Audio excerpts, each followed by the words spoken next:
A graça e a paz, mais uma vez entrando aqui na sua casa através desse programa e desejando a bênção do Senhor sobre você.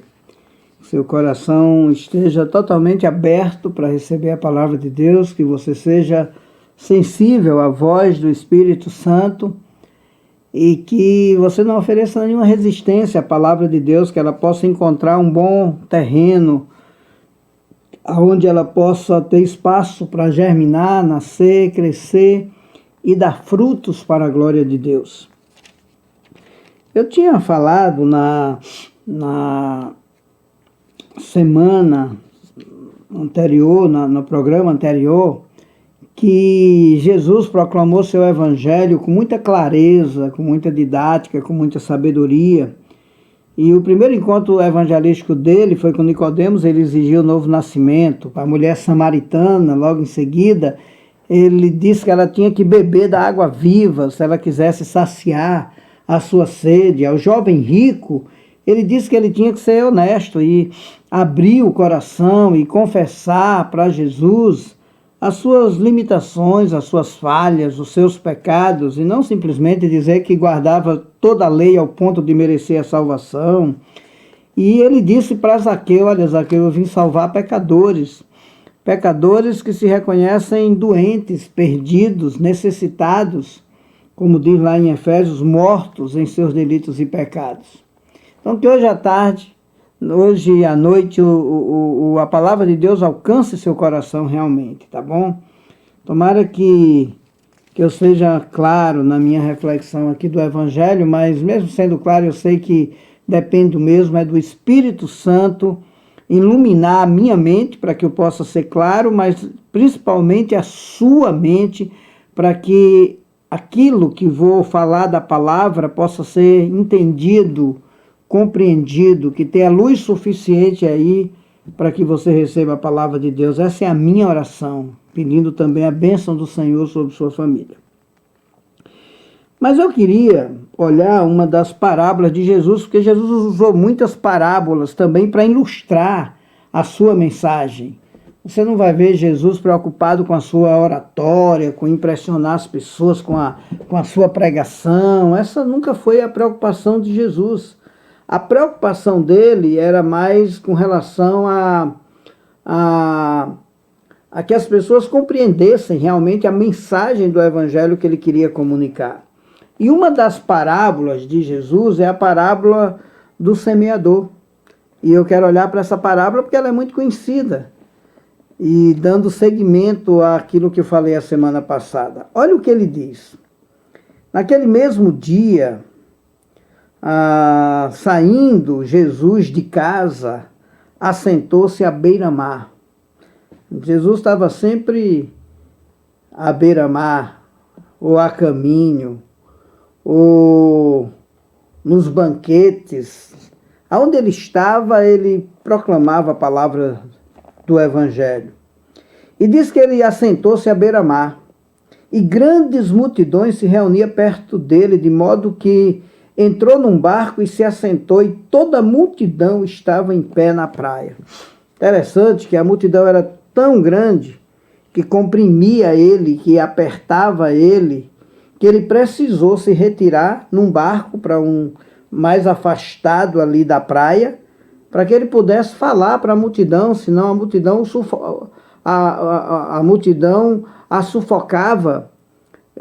o sufocava e ele não conseguia transmitir a sua mensagem.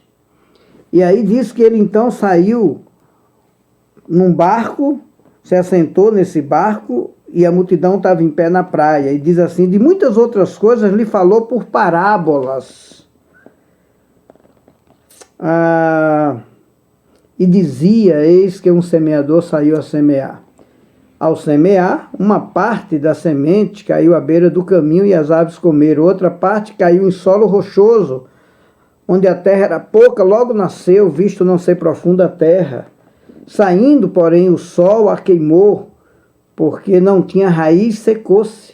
Outra caiu entre os espinhos, e os espinhos cresceram e a sufocaram. Enfim, caiu outra em boa terra, e deu fruto a 100, a 60 e a 30 por um. É interessante que os discípulos se aproximam dele, e lá na frente, a partir do verso 19, ele passa a explicar a parábola. No verso 18 ele diz: atendei vós a parábola do semeador. Ele diz: a todos que ouvem a palavra do reino e não a compreendem, vem o maligno e arrebata-lhe o que foi semeado no coração. Este é o que foi semeado à beira do caminho. O que foi semeado em solo rochoso, esse é o que ouve a palavra e a recebe logo com alegria.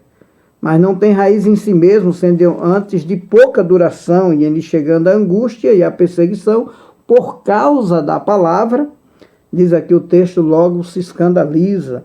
O que foi semeado entre os espinhos é o que ouve a palavra, os cuidados do mundo e a fascinação da riqueza sufocam a palavra e fica infrutífera. Mas o que foi semeado em boa terra é o que ouve a palavra e a compreende, frutifica, e produz a 100, a 60 e a 30 por um. Deixa eu explicar um pouquinho essa parábola para você. Eu vou pegar aqui algumas anotações para eu ser mais objetivo, né? O Senhor está usando uma metáfora bem conhecida dos seus dias, a metáfora da agricultura. Ele usava muito metáfora para ensinar o que ele queria. A parábola em si parece muito simples aqui. O versículo 9 desse texto de Mateus 13 indica um significado profundo, apesar da simplicidade. É por isso que ele diz: presta atenção na mensagem. Ele vai dizer: quem tem ouvido para ouvir, ouça. Os discípulos perguntaram assim: Senhor, o que é que o Senhor quis ensinar para a gente? Qual o significado dessa parábola? E aí ele explica que a semente é o evangelho. É a mensagem do reino de Deus, é a palavra de Deus. Ele diz isso claramente, tanto no verso 8 como no verso 11. A semente é a palavra de Deus, é a palavra do reino. O semeador é todo aquele que prega o evangelho. A semente ilustra o evangelho de modo muito próprio. Por quê? Porque a semente não pode ser criada, ela só pode ser reproduzida. Semeou, produziu, semeou, produziu. Você não pode criar semente. A palavra de Deus é a única boa semente.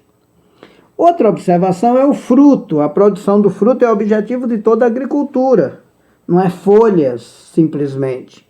É também o teste definitivo da salvação. É por isso que lá em Mateus 7, ele diz assim: olha, pelos frutos se conhece a árvore. Não pode a árvore boa dar mau fruto, assim como não pode a árvore má dar bons frutos. É por isso que ele diz: nem todo que me diz Senhor, Senhor entrará no reino dos céus, mas apenas aqueles que dá frutos, aquele que faz a vontade do meu Pai que está no céu. Então esse é o grande objetivo da agricultura: fruto e não folhagem. É a prova da verdadeira salvação. É pelo fruto que se conhece a árvore. A germinação da semente no solo rochoso e espinhoso significa somente que foi recebida essa semente e ela começou a operar neles a palavra de Deus. Mas eu devo dizer para você que a semente foi perdida em todos os três primeiros casos. A primeira, que caiu no solo duro, na beira do caminho, ela nem chegou a germinar, o inimigo comeu a semente, tirou dali. Aqui caiu no solo rochoso, até nasceu, mas de que adiantou se ela não deu fruto? Ela também foi perdida. E aqui caiu entre os espinhos, também nasceu, mas os espinhos sufocaram e não deu fruto e a semente foi perdida. A condição do solo também é outra observação que eu quero fazer. Além da parábola, a semente, o semeador, o fruto, a condição do solo. Primeiro, os tipos de solos. Ele fala aqui que somente um produziu fruto. Isso fica muito claro. Somente um produziu fruto. A condição do solo é que não há falha no semeador. A gente percebe claramente. Não está falando que o semeador falhou na sua semeadura. Não há falha no semeador. Também não há falha no método de semear. Também não há falha na semente. O problema não estava nem no semeador, nem no método que ele usou e nem na semente. O solo aqui ilustra o coração humano. Em termos de composição, todos os solos são iguais. As diferenças têm a ver com as influências do meio ambiente. O terreno que não é bem preparado nunca vai produzir bons frutos. A prova da salvação não é ouvir a palavra, nem apresentar resposta imediata e emocional à mensagem. Não. A prova da salvação, Jesus disse, está no fruto. É pelo fruto que a gente sabe. O fruto é a grande prova da salvação verdadeira. Ninguém é salvo pelas obras, mas são as obras que mostram que alguém é ou não é salvo. Em todos os 3 tipos de semente, nos 3 primeiros tipos de semente, em todos eles, a semente, como eu já disse, foi perdida. Nem toda boa terra produz a mesma quantidade. Você viu que aquele que caiu em boa terra produziu, mas em quantidades diferentes, a 30, a 60 e a 100 por 1. Não produziram na mesma quantidade, mas todos produziram. Então, todos aqueles que dizem e de fato são crentes em Jesus, vão produzir, em alguma medida, frutos dignos dessa salvação e desse arrependimento. Então, se não produz, é claro que você que se diz salvo pode questionar facilmente a sua salvação. Os crentes são identificados pelos frutos. E como semeadores, nós somos chamados a espalhar a semente do evangelho não adulterado, a verdadeira semente do evangelho. Porque sempre haverá solos despreparados para receber aquela semente. Sempre você vai lançar a semente e ela vai cair em solos que não estão preparados para aquela semente. Mas uma coisa boa é que sempre vai haver também terra boa que vai produzir frutos dignos de arrependimento. Às vezes, quem menos você espera, você lança uma palavra de Deus, você lança uma palavra do Evangelho, quem menos você espera, decide realmente seguir a Jesus e viver esse novo projeto de vida, essa nova proposta de existência trazida pelo Evangelho. O solo preparado necessita apenas receber a semente. Você não precisa fazer muita coisa. Na verdade, ele só precisa que a semente caia nele. Quando ela cair na boa terra, esse solo vai nascer. Mas outra observação que eu quero fazer ainda antes de entrar na parábola é acerca dos inimigos. As pragas, o sol, as ervas representam os nossos inimigos. Sempre vai ter alguém querendo impedir você de receber a bênção do Evangelho, a salvação que o Evangelho traz. Lembra do cego de Jericó? Ele querendo buscar Jesus e a multidão mandando ele calar a boca e ele gritando, Jesus, tenha misericórdia de mim, mas a multidão sempre querendo atrapalhar e dizendo, cala a boca, cego, ele não vai dar atenção a você, mas ele clamava cada vez mais porque o coração dele estava preparado para receber aquela bênção, aquele milagre. Eu não me refiro só ao milagre físico, da cura física, mas principalmente quando a Bíblia diz que ele também foi salvo na sua alma.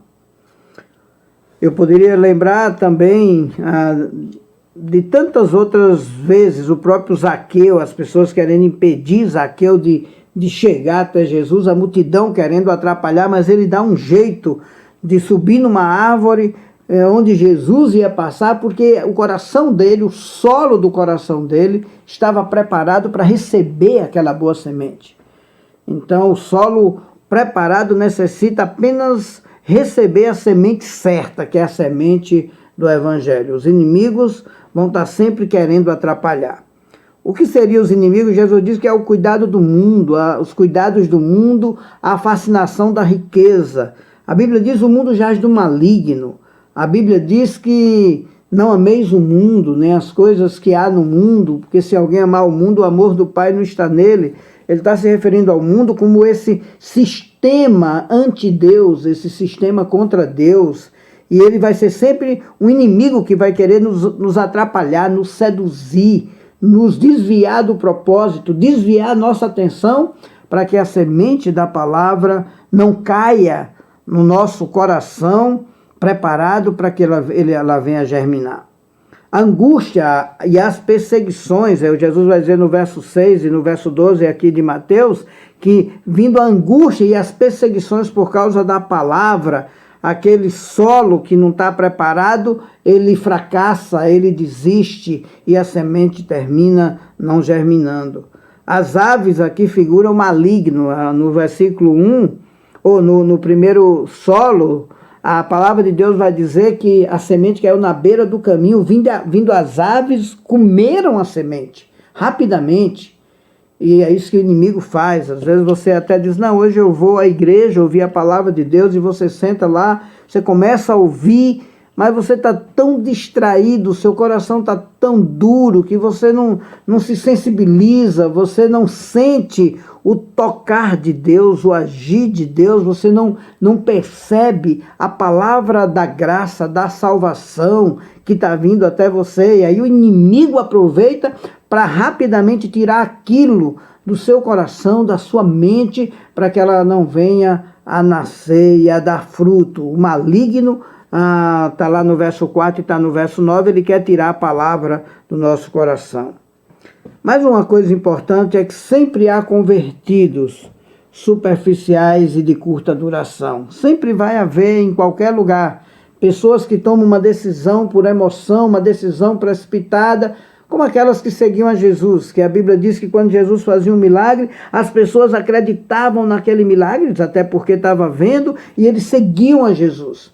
Mas Jesus logo percebia e dizia, olha, vocês só estão me seguindo por causa dos milagres. Vocês não querem a mim, vocês não querem a Deus, vocês não querem nem mesmo a salvação de Deus. Vocês só querem os milagres. E Jesus não diz que quem crê nos meus milagres será salvo, ele diz que quem crê em mim será salvo. Quem crê no meu sacrifício que realizarei na cruz do Calvário será salvo. Sempre encontramos pessoas que querem Jesus, mas também querem o mundo, igual aquela semente que caiu entre os espinhos. Os espinhos sufocaram, ela queria as duas coisas, queria Deus e queria o mundo. Às vezes nós nos frustramos semeando a boa semente. É gente que é líder, que é pastor, mas ainda assim nós devemos ter coragem de continuar semeando. Pois o Senhor pode quebrar mesmo o solo mais endurecido e livrá-los das piores pragas, livrá-los da terra dura. Então não devemos desanimar. Aqui no Rio Grande do Sul não é muito fácil você pregar o Evangelho. Aqui é uma terra maravilhosa, uma terra linda, um povo abençoado. Eu, assim, já estou morando aqui no Rio Grande do Sul há 7 anos. Eu sou lá de Petrolina, no Pernambuco. Mas eu digo a você que essa terra é maravilhosa. O povo dessa terra é maravilhoso, é um povo bonito, é um povo inteligente, é um povo trabalhador, é um povo próspero. Mas ainda, infelizmente, nós temos o maior índice de evangélicos do país. É uma terra carente do Evangelho de Jesus, é carente da graça de Jesus. Deus pode arar o solo do seu coração, Ele pode arar o solo do coração mais teimoso, porque eu já vi isso durante a minha vida de crente. Eu pastoreio igreja faz mais de 30 anos, e eu já vi tanta gente que o coração era totalmente insensível à mensagem do Evangelho, mas que se dobrou a ele. Mas uma outra observação é sobre o coração receptivo. Os 3 primeiros solos são desanimadores, porque em todos eles a semente morreu. O que caiu na beira do caminho, a ave comeu. O que caiu no solo rochoso, endurecido, quando veio as perseguições e a reprovação, a sementezinha morreu, porque ela secou e morreu. E aquele que caiu entre os espinhos sufocaram a semente, que são as coisas do mundo, aquela pessoa que quer Deus, mas quer o mundo. Quer andar com um pé na igreja e outro pé no mundo. E não dá, porque são sentidos opostos. Um vai para uma direção, o outro vai para outra. Ou você está no caminho de Deus, ou você está no outro caminho. Não dá para ficar em cima do muro, ou está num caminho ou está no outro. Então, sempre haverá terrenos prontos para receber a semente. Isso é algo maravilhoso. Agora vamos para a parábola em si. A semente caiu em 4 tipos de solos. À beira do caminho.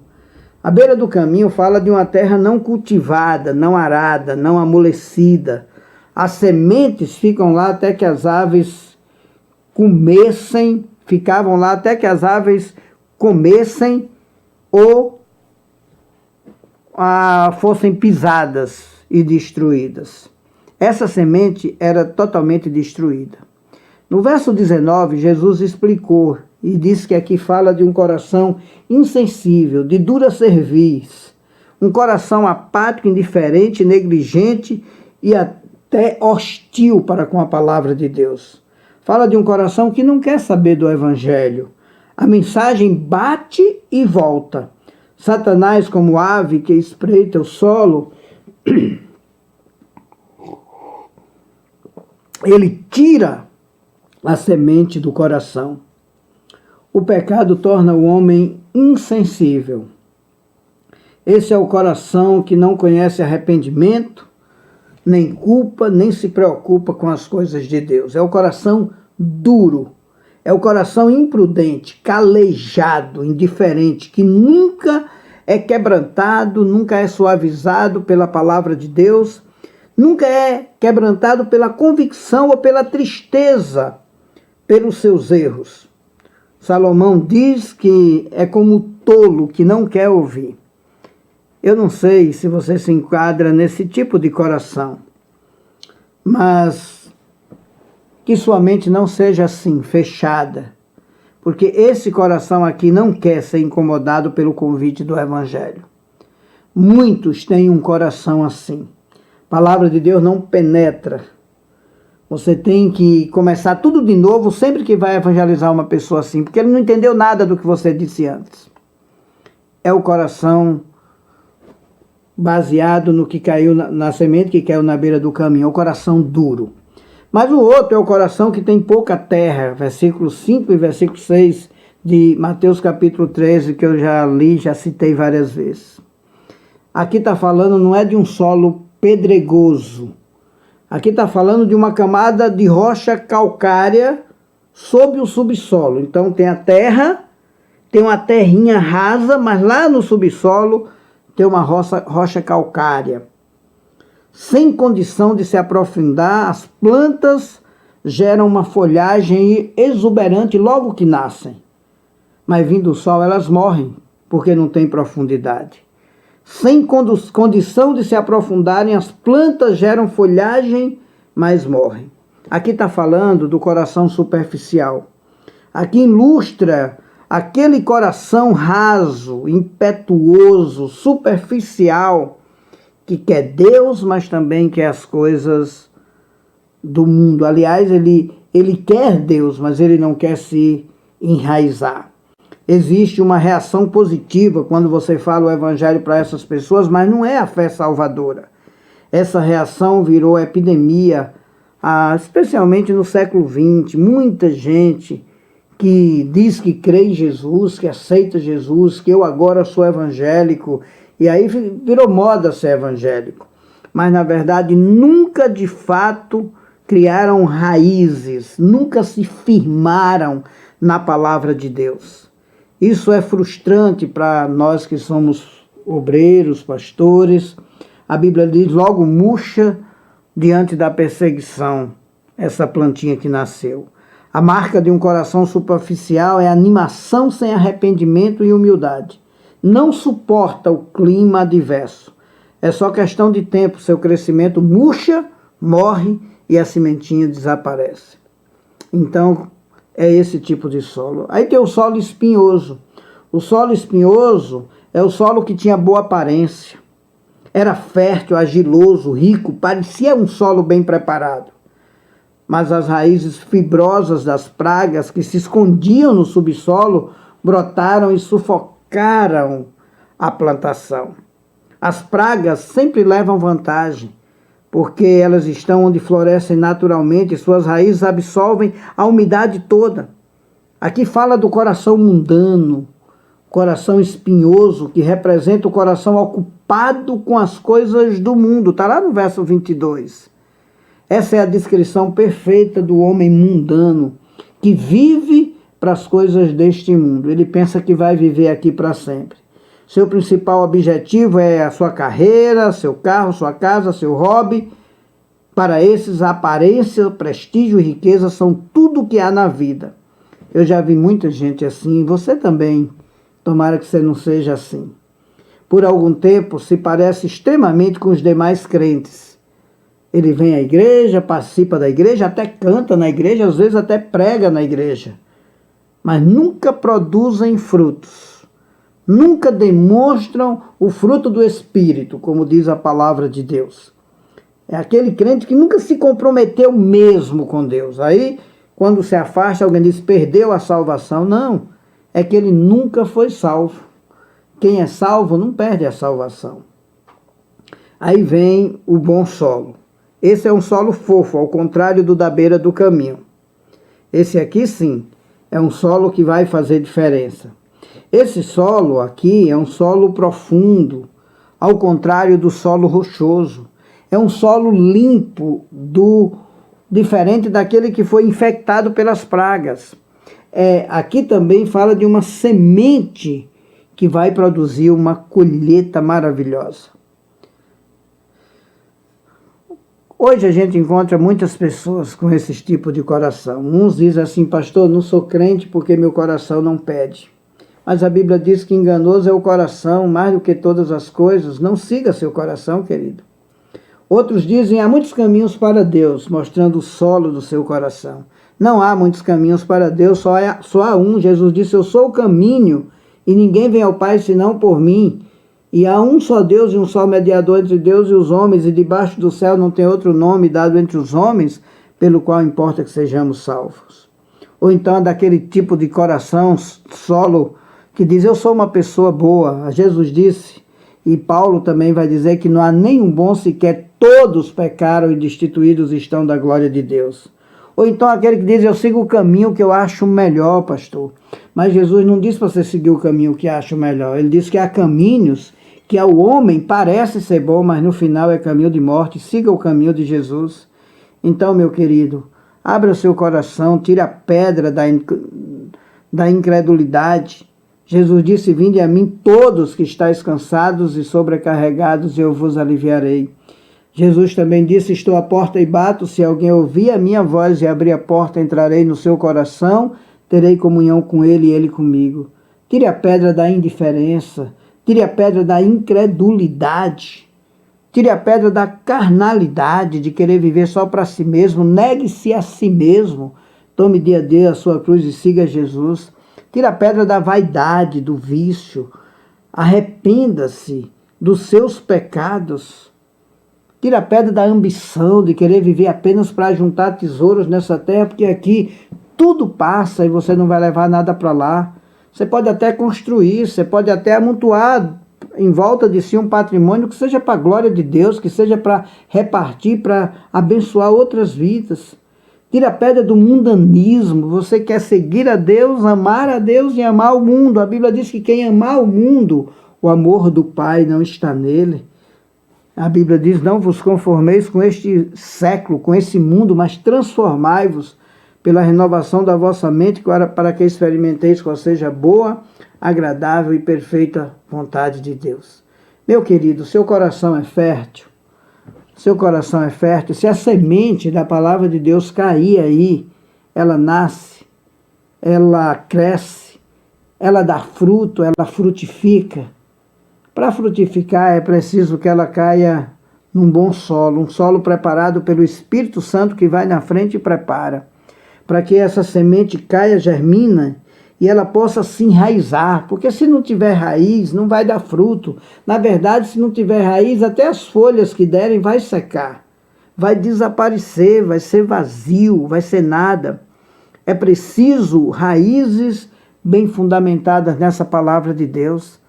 Tomara que seu coração seja fértil, seja aberto, seja humilde, seja umedecido pela palavra de Deus, seja cheio de humus, bem adubados pela presença da palavra de Deus e do Espírito Santo, para que você tenha uma vida produtiva. Sabe por quê? Porque eu sei que sua felicidade passa por aí. Você foi criado para isso, para glorificar a Deus, para ter uma vida produtiva. é tendo uma vida produtiva que nós glorificamos a Deus. Então, querido, pense um pouco, depois lê essa parábola para você entender essas coisas que eu disse, porque afinal de contas, seu coração é um desses aqui que foram mencionados. Na parábola, Jesus colocou todos os tipos de coração. O duro, fechado, para a palavra de Deus. Aquele coração que é superficial, mas debaixo dele tem uma pedra, onde a palavra de Deus nunca cresce e enraiza. Ou aquele coração totalmente com um solo bom, mas que quer as coisas de Deus e as coisas do mundo ao mesmo tempo, e aí as coisas do mundo sufocam as coisas de Deus, e aí você fica infrutífero. Ou tomara que seu coração, o coração da sua casa e da sua família, seja um coração boa terra, onde a semente nasça, frutifique, cresça para a glória de Deus. Deus abençoe sua vida. Senhor, aplique essa palavra no coração desses que me ouvem agora, que irão ouvir essa mensagem. Abençoa, Pai, que teu Espírito Santo possa fazer com que corações sejam preparados para receber a tua palavra e que muitos possam deixar o coração aberto para que sua palavra nasça, germine e dê muitos frutos para a glória do seu nome. Abençoa todas as famílias e que o Senhor nos leve em paz até o próximo programa, em nome de Jesus. Amém.